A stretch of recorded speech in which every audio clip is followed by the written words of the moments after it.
All right, hey, what's up, everybody? Sorry, I had a little slight technical difficulty. If I got on a little later, I'm not even sure.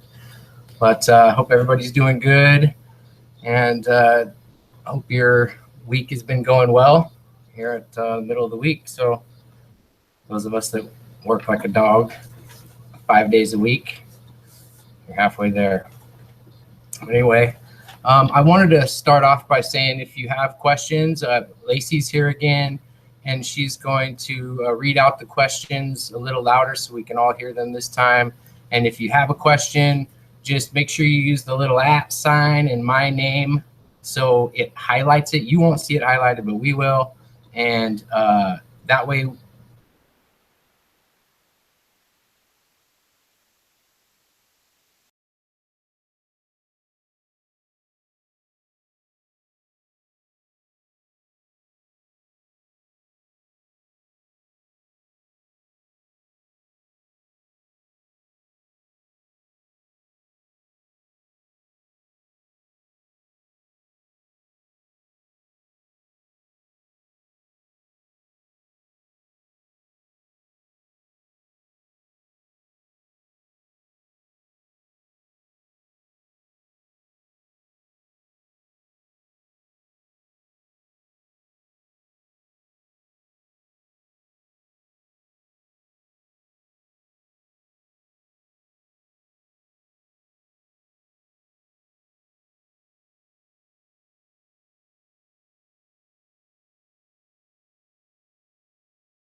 all right, guys. Hey, I don't know if anybody could see me or hear me.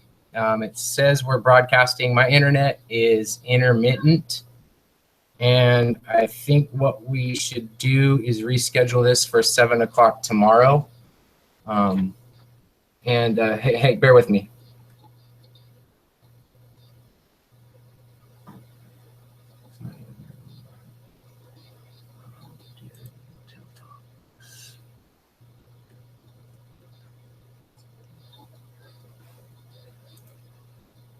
If there's anybody watching, I'm sorry. Hang on. Looks like we got 42 people on still.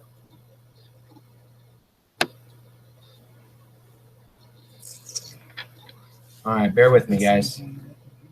Okay, cool. So let's just give this one more shot since we're all here, still here. Thanks for sticking it out. But my internet has been off and on for the last 30 minutes or so. So if it cuts out again, let's regroup tomorrow. Same place, same time. Let's just regroup tomorrow at 7 o'clock. If we get cut off, and we'll start from wherever we left off. But looks like it's back up. So let's just keep on trucking if everybody's cool with that. So I think, as I was saying, that if you got a question, make sure you address me directly. That way I can make sure to get your questions answered. And then we'll keep it brief. So I wanted to thank a few people right off the bat. Brown Guy 420 gave me a shout out on his most recent video. And we've, man, I've gotten probably 100 and something subscribers just overnight from that. And so the YouTube subscribers are just skyrocketing, and from the roundtable shout outs as well. So respect to you guys for that. I really appreciate it. And the new subscribers are coming in, along with the flooded questions about no-till and about 1 gram per watt with freshwater only. And I'm more than happy to get back to y'all. It might take me a little bit, but I'll get back to you. Things are going good in the garden. I think most of you know, if you follow my YouTube, I did a video. We had a little slug attack, got one of the seedlings. I set up some yeast water traps, and they seem to be attracting them. The slugs did get one more in that same bed. So I learned a lesson. I think the slugs have always been there. I've seen the trails. I've seen the marks and the signs that they were there. I never really worried myself about them because I always had established clones or starts that I put in, and they weren't so susceptible to a couple munches from a slug, and I can hardly blame them. So anyway, I've got the traps out, and I'm just going to kind of try to wait it out for the plants to get established before I get the Nema slug, which was the nematodes that were slug specific. I couldn't find a lot of information on whether they were going to be harmful to the worms, and I didn't want to pull the trigger because I want to be careful and cautious about what I put in my beds. I've worked hard at not putting stuff in there for a reason, so Mother Nature can put stuff in there. So I did do nematodes today as a preventative for fungus gnats and thrips. I just didn't get the Nema slug, and I've got the beer traps out, and they are attracting the slugs, and I'm hoping that'll just kind of buy me some time for the next couple weeks for those starts to get established. I know this is a no-till chat, but I know a lot of you guys have asked me about the kombucha biz. That's doing really well. We're starting our first ferment. That's going to be our test batch that will enable us to get licensed, and then after that we go all out. If you're interested in that, we've got an Instagram page, Steensland Family Kombucha. Check them out. Check it out. So anyway, that's pretty much it for kind of the intro, what I wanted to talk about. The first topic, which I think a lot of people utilize this technique or not, is the foliar feeding. I love it. It's one of the best ways to deliver nutrients to your plant without having to disturb the soil whatsoever. And as a matter of fact, it enriches the soil. Got some notes here. In the 50s, there was a doctor, his name was Dr. Turkey. He did some really important studies to actually solidify the benefits of foliar feeding. And this is going to sound kind of crazy when it's a totally 50s way to do a science experiment, but they had active phosphorus and radioactive potassium and fed it to the plants with a foliar feed and through the roots, and then traced it as it traveled through the plant. And in doing so, they were able to find out a lot of information about about the rates of absorption and that kind of thing. Whereas if you deliver nutrients directly to the plant's leaves, there's a 90% efficiency of nutrient absorption, whereas through the roots it's 10%.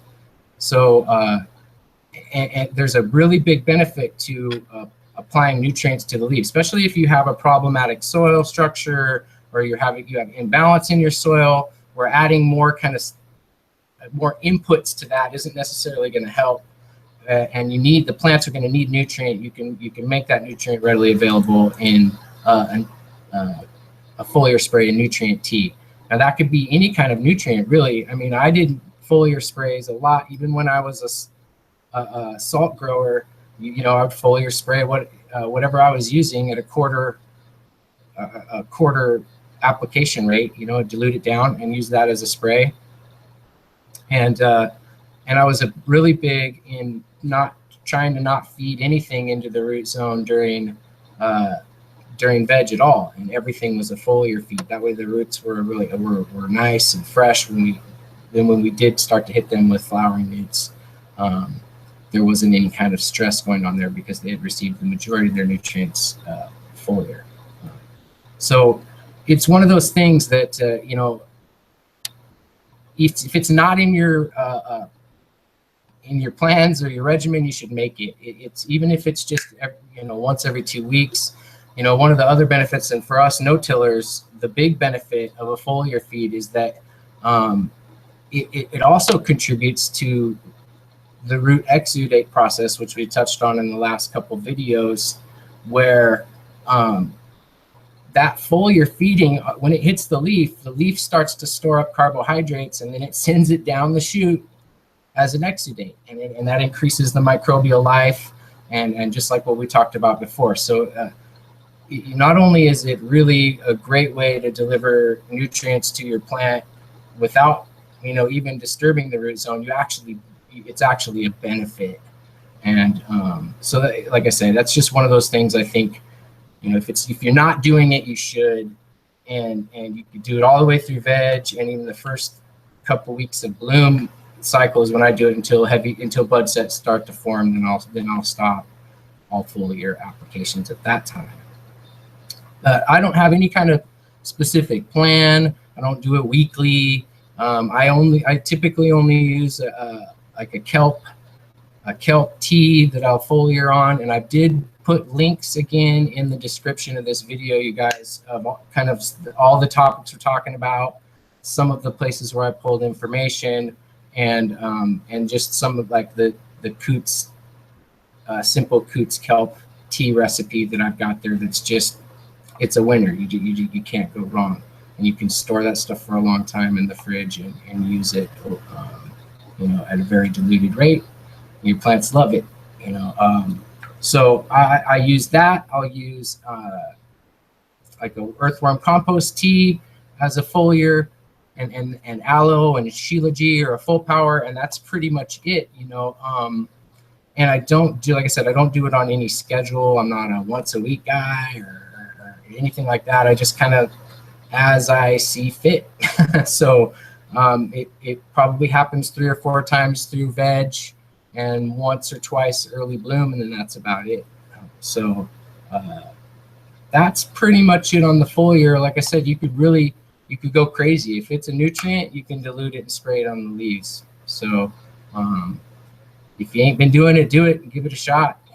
Your plants will love it. So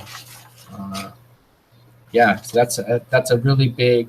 The biggie to me that I think that I didn't realize and didn't learn until recently was the fact that it contributed to the exudate process, and that was kind of a surprise. But then it made sense once I realized that's, of course that's happening, right? So anyway, let's see, vapor pressure deficit.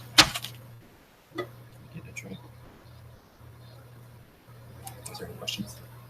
What major inputs can we expect leaf burn from, and should be best applied during lights out, and which should we spray in the morning?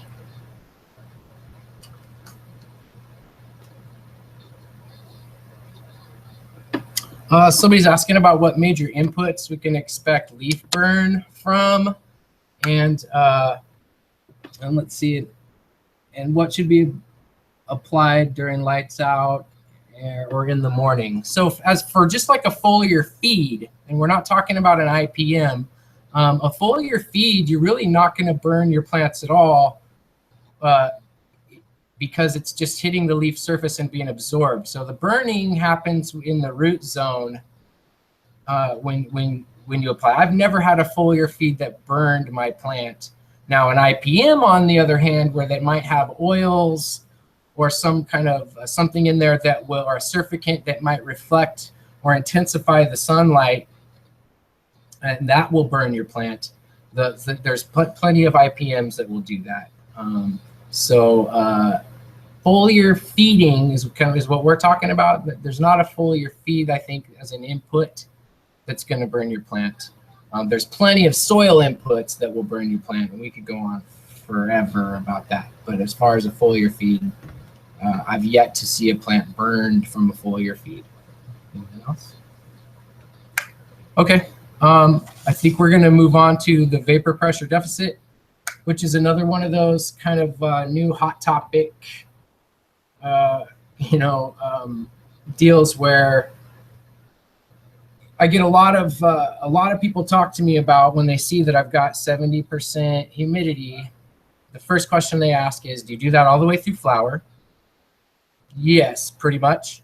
And the next question is, aren't you worried about powdery mildew?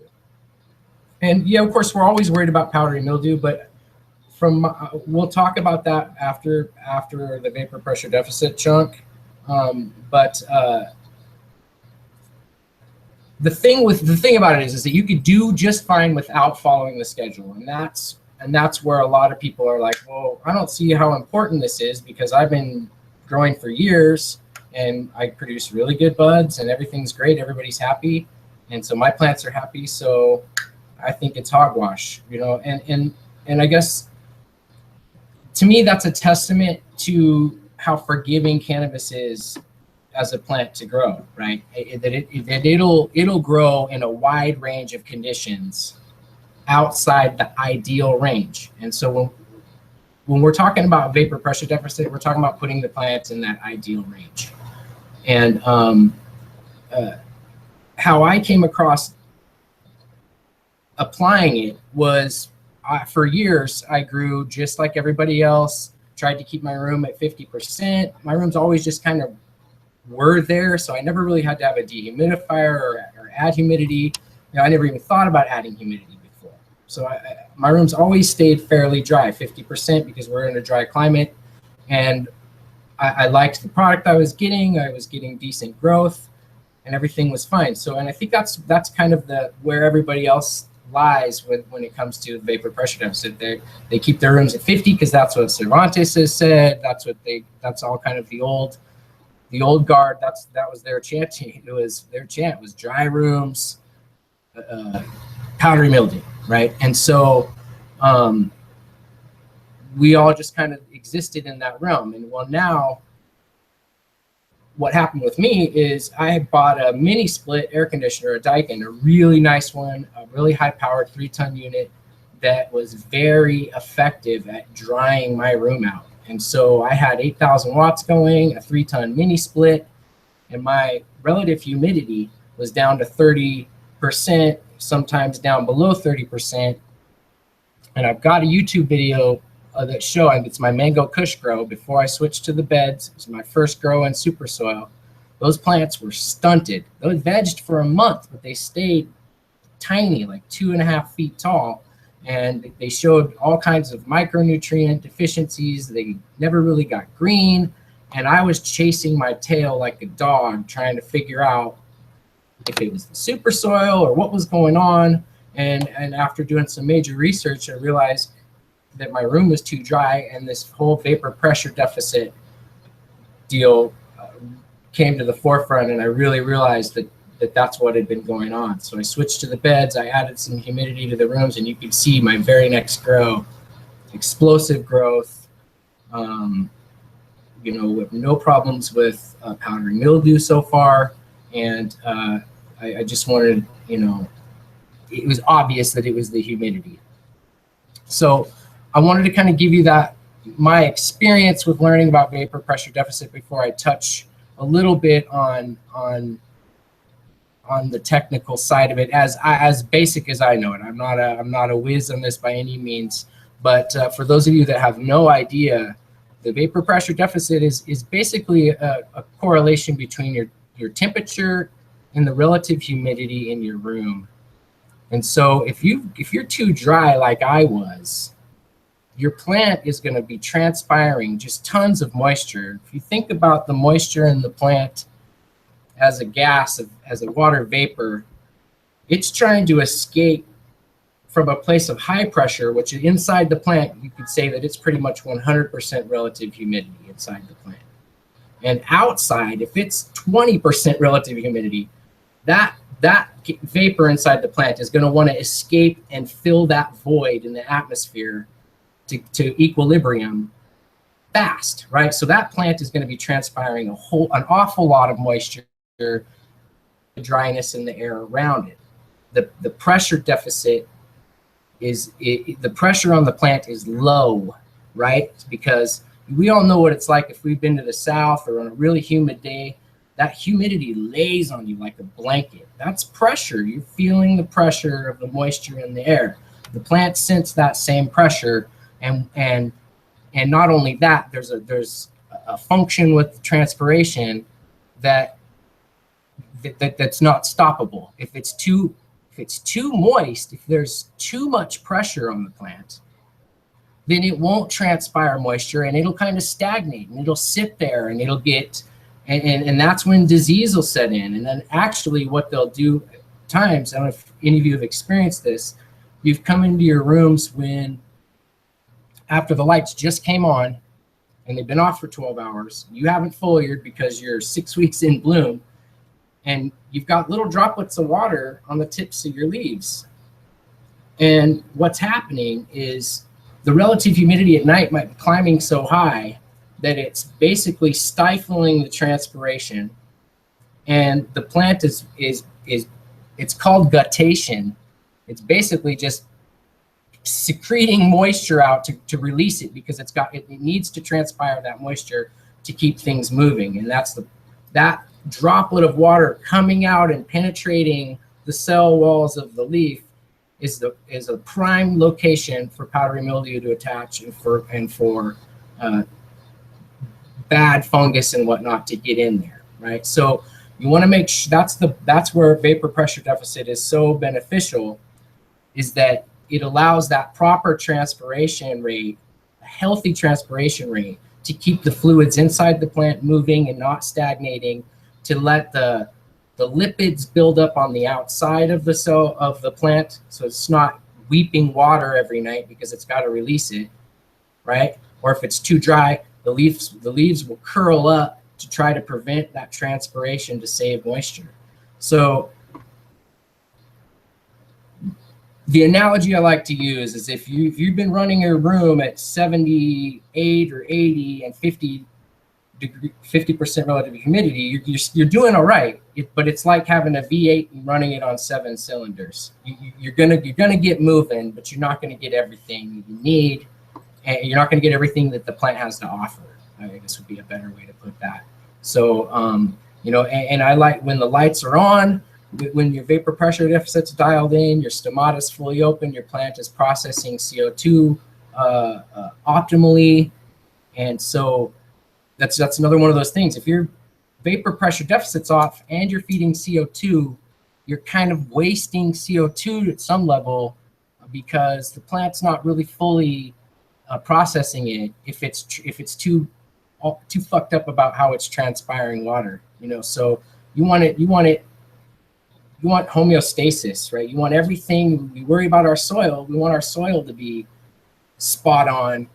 We gotta feel this. Got to get the same way about the atmosphere, because that's when you really unlock the full potential of your plant, and you really get those full, true expression of the cannabis plant. And I get lots of questions about the 1 gram per watt, and I firmly believe it's only possible by following the vapor pressure deficit chart. So if those of you aren't familiar, once again, there's a couple links. There's a really good article that really explains it quite well, and it's got the charts. And just start messing with it. Start upping your relative humidity a little bit. Make sure you got lots of air movement. That's a big key. So I think this just, we could go right into the powdery mildew topic. Is there any questions about vapor pressure? Conversation about questions. Okay, cool. So I think VPD is one of those things where there's not a lot of people who are like saying it's hogwash. Most people are just saying like, I'm doing just fine without it. Thanks, but no thanks on the powdery mildew. And so, and I get that. I completely understand the fear. Powdery mildew is everywhere. It's crazy. But I've said this before, and I'll kind of say it again. And it didn't get me very many fans the first time I said it. And I would like to clarify that. Well, let me just say this: the powdery mildew, to me, is nature's cleanup crew. It's ever present and just ready to attack the weak and the infirmed and the susceptible, right? Like I've kind of used this analogy before. It's a little crude, but the elderly and the immune compromised, they get taken out by things that people with healthy immune systems don't. And I think a lot when I say that powdery mildew is a genetic issue. When I said that before, I really should have said, if your environmental conditions are spot on and your room is dialed, you have a genetic issue at that point. And so the people that kind of took exception to my comment before might be saying, he's backtracking, but really, I didn't. It was my first time on a live stream, and I just kind of was trying to get to the point. But really, this is my honest feelings about powdery mildew. Do you have to worry about powdery mildew if you have a healthy plant? Okay, so we had a question about if I have to worry about powdery mildew if you have a healthy plant. And that's kind of what we're talking about, is that your plant health will stave off the powdery mildew. If your lipids, the waxes that a healthy plant will build up, we've all seen that healthy plant that's really shiny, got a nice waxy surface. Good fucking luck, powdery mildew attaching to that. It ain't gonna happen, So when your plant is just chugging along and got supreme health and got the lipid game is tight, powdery mildew doesn't stand a chance. You could introduce it to the room, and your plants would be fine. That's why your rooms tend to have pockets of powdery mildew, because it will slowly whittle away at the health of your plant if you don't get it rectified. But for the most part, if your room is on point and you've got lots of air movement and you don't have your crazy humidity swings and you've got your environment dialed, you shouldn't have an issue. From my experience, and that's the other thing, my disclaimer that I didn't say before, which I should have, is I'm not an expert. I don't know it all about powdery mildew. All I know is from my experience, from what I've seen and the things that I've done to deal with it and how that's been dealt with. And every time that I've had powdery mildew, or I've had it one time, but I've dealt it with people that I was helping, every time it was from funky ass genetics. Somebody popped a bag seed, or somebody's buddy crossed their genetics, crossed something one time, and took the beans from that single crossing and is handing them out to everybody like he was doing everybody a favor. And it's just not the case. It takes, my understanding of breeding is that it takes several crossings and selective pickings from those crossings to perpetuate the genetics that you want to perpetuate. So if you've got a powdery mildew susceptible strain or a stressed out, tired strain, odds are you need to refresh your genetics. In my rooms, I had the Granddaddy Purple was from seed. I bought it from a reputable seed bank. and I had the humidifier was literally underneath some of the buds. They were dripping water and never had mold and mildew. What temps do you run your garden, and do you use humidifiers? Yeah, somebody's asking what temps I run my garden and if I use humidifiers. I run my temperature at anywhere from 76 to 80. It just kind of depends on how easy it is for the humidifier to maintain. I've got a commercial air, ideal air commercial humidifier. I can't remember how many gallons per minute or whatever it was, but it pumps out the fog. I mean, it just pumps out. And so it's connected to that, my Iponic controller, and it senses the humidity levels. And so I've got that set at 70. So ideally, I like to be at like 78 and 70, and that puts me right in the zone. The vapor pressure deficit chart, it's backwards on this, but you guys, all of you will see it and recognize it. It puts me right in that green zone. And I know people are going to say, oh, if you run CO2, that likes it hotter. The hotter you get it, the more humid you have to make it, and the harder it is for my humidifier to keep up. And then it's just running all the time. And then I don't want water built up on my floors or anything like that. So the sweet spot in my room is about 76 to 78 and 70. It keeps that humidifier to where it's just kicking on and off periodically. And I'm not building up any kind of weird condensation in the room that could lend to, anaerobic nastiness. Yeah. So vapor pressure deficit, not a deal breaker, but if you're ready to unlock the true potential of your plants, look it up and apply it. And if powdery mildew is a worry, I think if your room is clean and your environment is locked down, you're not going to have an issue. If your genetic material that you're working with is solid, you're not going to have an issue. And if your room is dialed and you're starting to get powdery mildew, you really need to maybe take a look at refreshing your genetics. I can only say that from my experience. When I've seen that in other rooms, that was the contributing factor. We went to a reputable, either a reputable clone stock or a reputable seed stock, and the powdery mildew disappeared every time. So when people will get back to me and say, it's not genetic, from my experience, it's been mainly a genetic issue because the rooms that I've been dealing with, the environments were locked and there wasn't, they weren't growing roses in the backyard and stuff like that. So, yeah, I think I kind of got two birds stoned at once there with vapor pressure deficit and the powdery mildew. If there's not any other questions, how long have we been doing this? Yeah, about 30 minutes. Let me see who's on chat and just say hey to folks.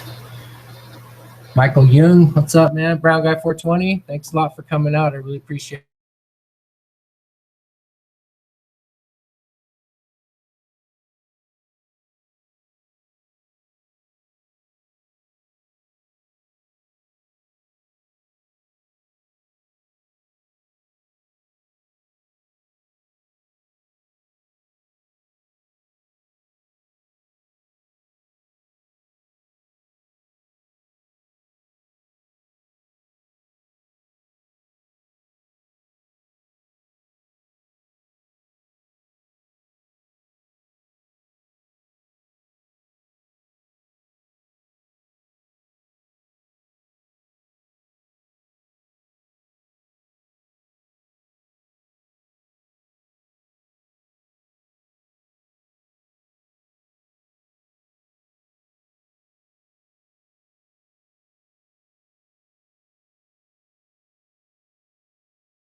All right, guys. Hey, back. So, goddamn internet. Hey, we got through the bulk of the material at least, so we clearly don't have to reschedule this or anything.